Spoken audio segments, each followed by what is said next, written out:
What's up and welcome to what will likely be the last deleted, what's up and welcome to what will likely be the last narrated car cleaning guru video of 2020. So limited winter detailing duties recently saw me venture into the shed to address a dodgy sticker situation that had been developing on the back end of my dad's Italian Stallion. So stay tuned if you're interested in seeing exactly how that was dealt with, as well of course as what the final outcome was.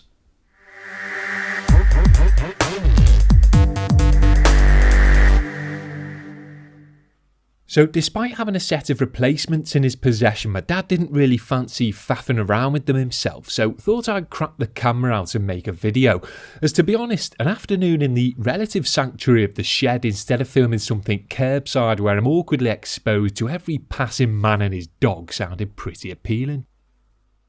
Now, for whatever reason, 3 out of 4 of what I presume to be the 13-year-old Aprilia's original tail stickers had delaminated and discoloured, so needed removing and replacing, and reckoned with a few basic tools and products should be able to get what in my opinion is the best looking part of the bike back to its aggressive old self. Before I attempted to remove the shabby old stickers then, got to work heating them up a bit with my mini hairdryer, which being a voluntary slaphead doesn't see much use, to soften the adhesive up underneath, which takes a bit more time than with a dedicated heat gun, but is significantly safer, especially on soft black plastic parts like these.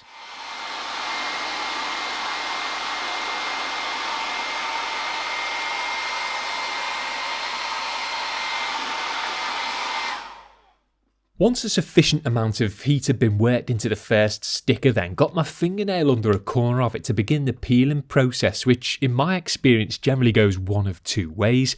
Either nice and clean, pulling off in one piece and leaving little to no residue behind, or an absolute pain in the backside, breaking off in little bits and leaving tons of stubborn residue behind.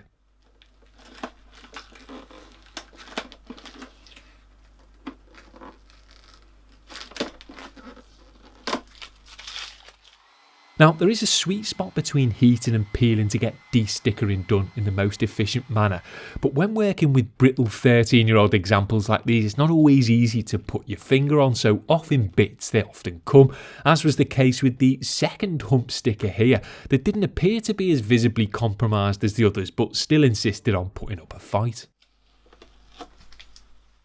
After detaching the hump and removing its 2 remaining small stickers off camera, put it to one side ready for subsequent residue removal before tackling the remaining larger stickers, which I assumed were going to be a ball ache like the others, but once sufficiently heated with the hairdryer were thankfully pretty pain-free in comparison, coming off in only a few bits and leaving no heavy residue behind, so far less effing and blinding needed than I thought. Boom.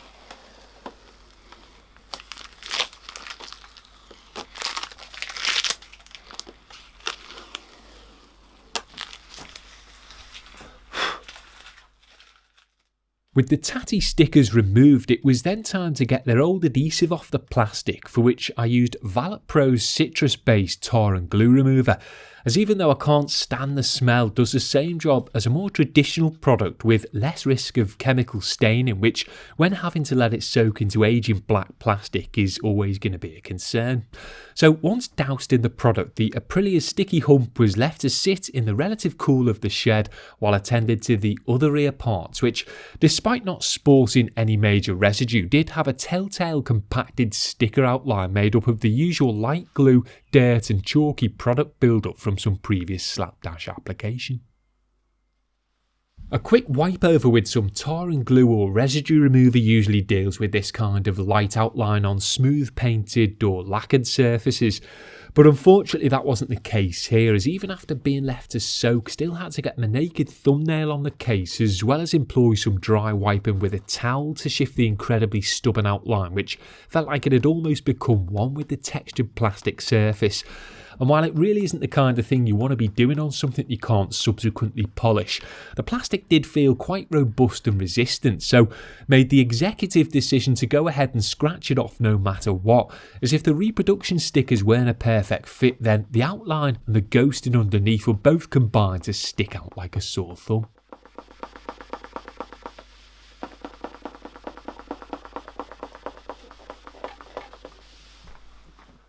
Now that the hump had been given a good amount of time to soak, gave it a good wipe down with a general purpose towel before it dried to remove the softened up goo, which again, aside from the stubborn outline, which I decided to tackle off camera here, and trying to do it from an awkward angle so as not to obscure your view, was a fairly straightforward affair.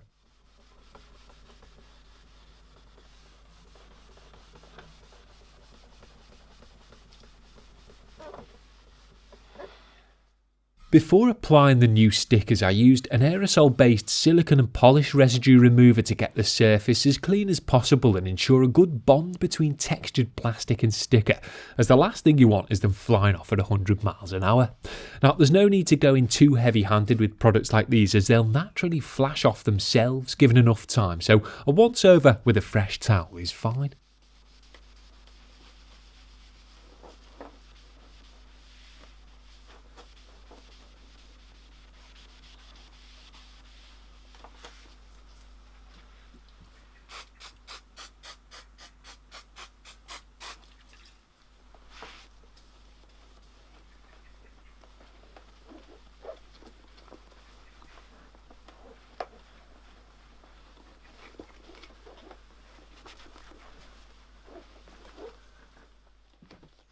Once that final prep step had been finished, then it was time to finally peel the protective paper off the face of the stickers so I could actually see what I was doing. Then the backing itself, and get cracking first with the larger stickers on the lower parts of the fairing, as the hump sort of sits over their top edges, so that'd be refitted and stickered up last.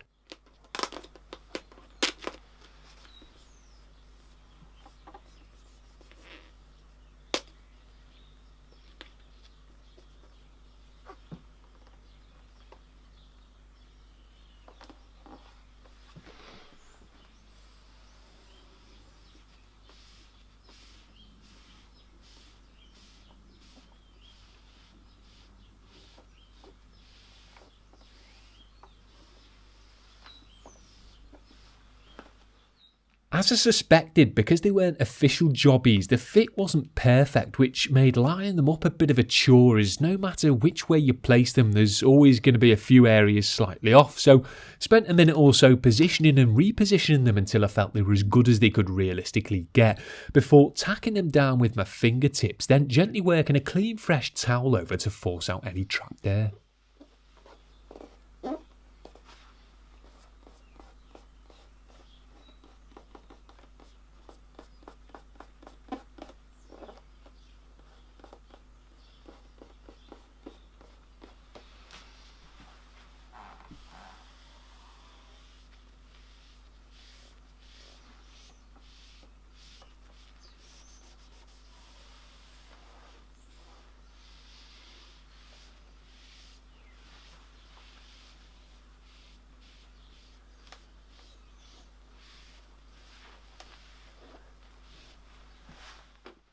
The hump was then refitted before first affixing the smaller Italian branded items, which again weren't as good a fit as the factory originals, but were brighter and pretty simple to apply, so it made sense to swap them over too.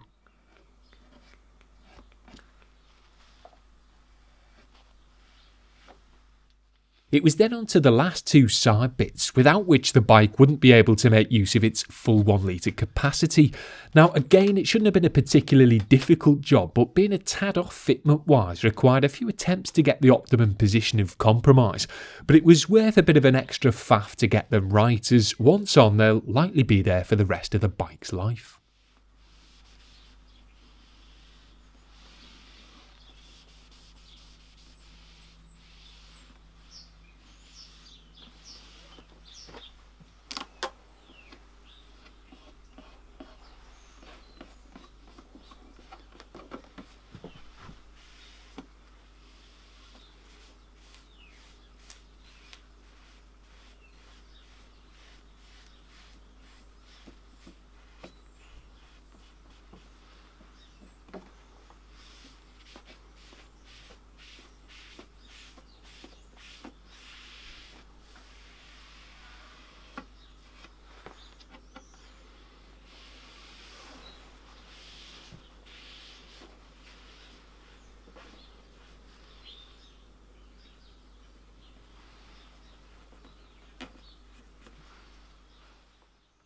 Once all the new stickers had been incredibly professionally installed then, thought I'd get them off to a good start with a quick spritz of a matte detail spray from Muc-Off, which is designed to lightly maintain and protect areas like these, whether on a car, mountain bike or crotch rocket.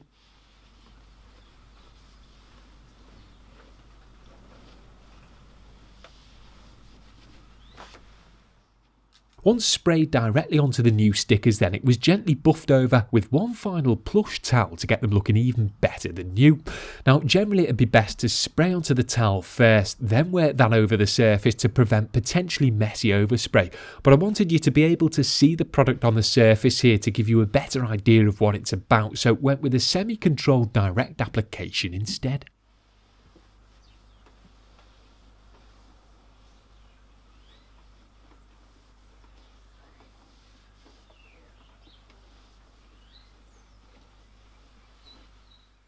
Either way, once the majority of the residue had been gently buffed over the stickers and surrounding areas, the remainder of it was left to air dry naturally before I called it a day, as this little job had already taken me way longer than it should have.